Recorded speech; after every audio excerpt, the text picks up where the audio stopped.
এই মুহূর্তে যে খবরের দিকে নজর রাখবো, অন্যতম বড় খবর, মহিলা সংরক্ষণ সংশোধনী বিল পাশ হলো না লোকসভায়। মহিলা সংরক্ষণ সংশোধনী বিল পাশ হলো না লোকসভায়। সংবিধানে 131তম ধারার সংশোধনীর ওপর ভোটাভুটি হয় লোকসভায়। বিলের পক্ষে 298, বিপক্ষে পরে 230টি ভোট। তা সত্ত্বেও বিল পাশ হলো না। কি কারণে পাশ হলো না এই বিল, গোটা বিষয়টি বিস্তারিতভাবে জেনে নেব। সহকর্মী অঙ্কুর ভট্টাচার্য রয়েছে নিউজ রুম থেকে সরাসরি। অঙ্কুর দা, বিলের পক্ষে বেশি ভোট পড়লো, তা সত্ত্বেও কেন এই মহিলা সংরক্ষণ বিল পাশ হলো না?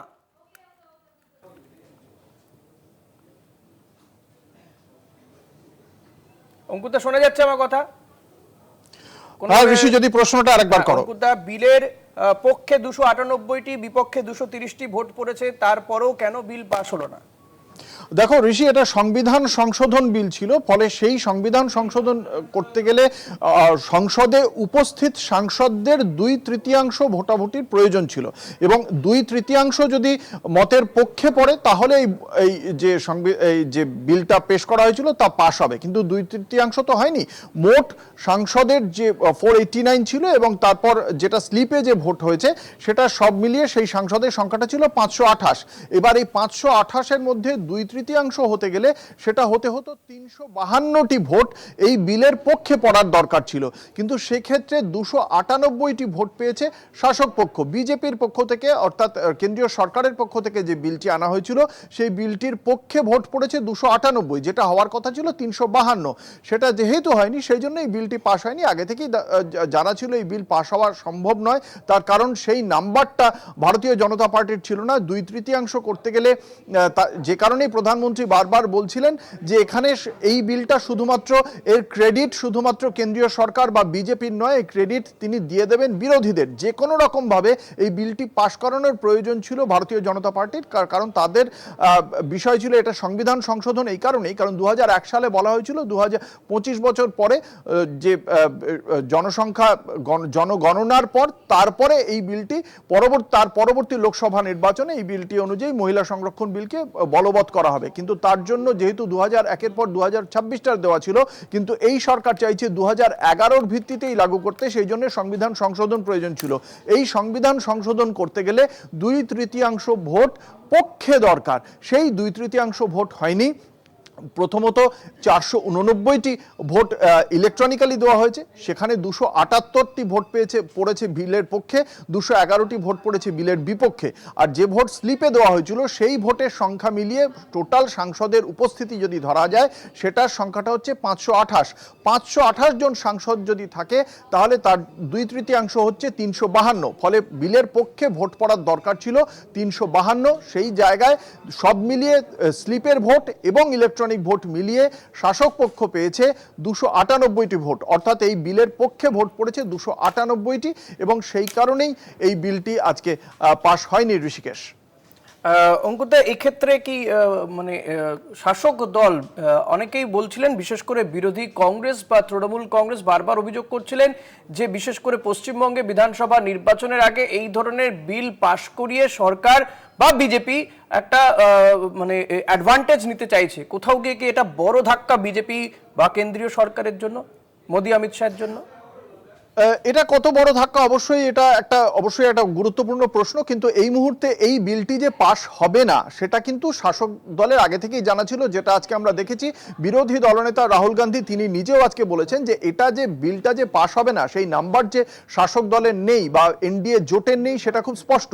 তারা শুধুমাত্র একটা প্যানিক রিয়াকশন তৈরি করতে চেয়েছিলেন, এবং যে কারণে এই সময়েও যেটা মুখ্যমন্ত্রী আজকে কোচবিহারে দাঁড়িয়ে বলেছেন যে এই মুহূর্তে দাঁড়িয়েও যখন রাজ্যে নির্বাচন চলছে তখন 21 জন সাংসদকে দিল্লিতে পাঠানো হয়েছে এই ভোটের বিরোধিতা করার জন্য।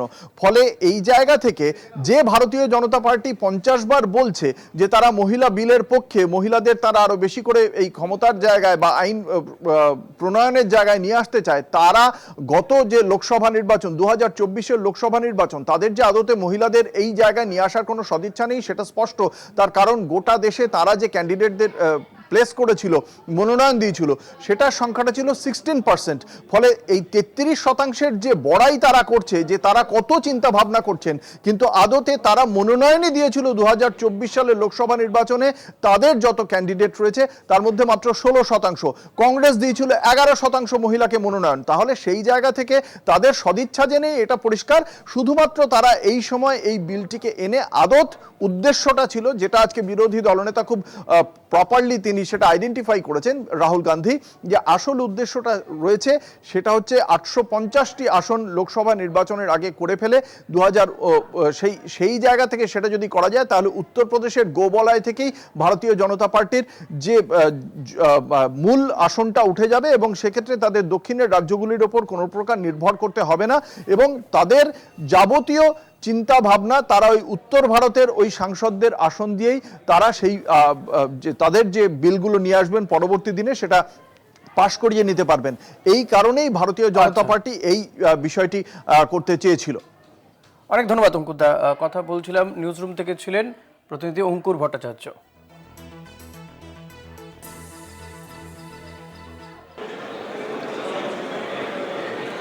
अपनी अपनी सीट पे बैठिए प्लीज, प्लीज अपनी सीट पे बैठिए।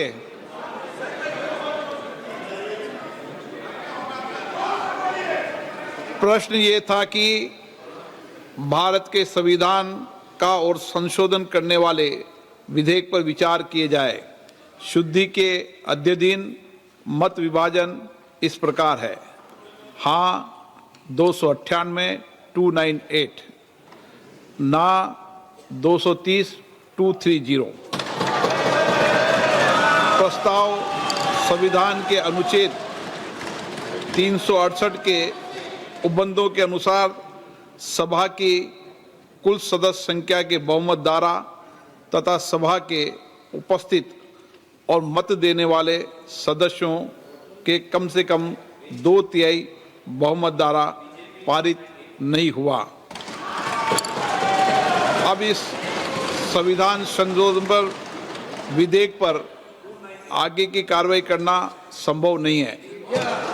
अतः संघ राज्य क्षेत्र विधि संशोधन विधेयक 2026 तथा परिसीमन विधेयक 2026 के संबंध में आगे की कार्रवाई पर निर्णय लेना है।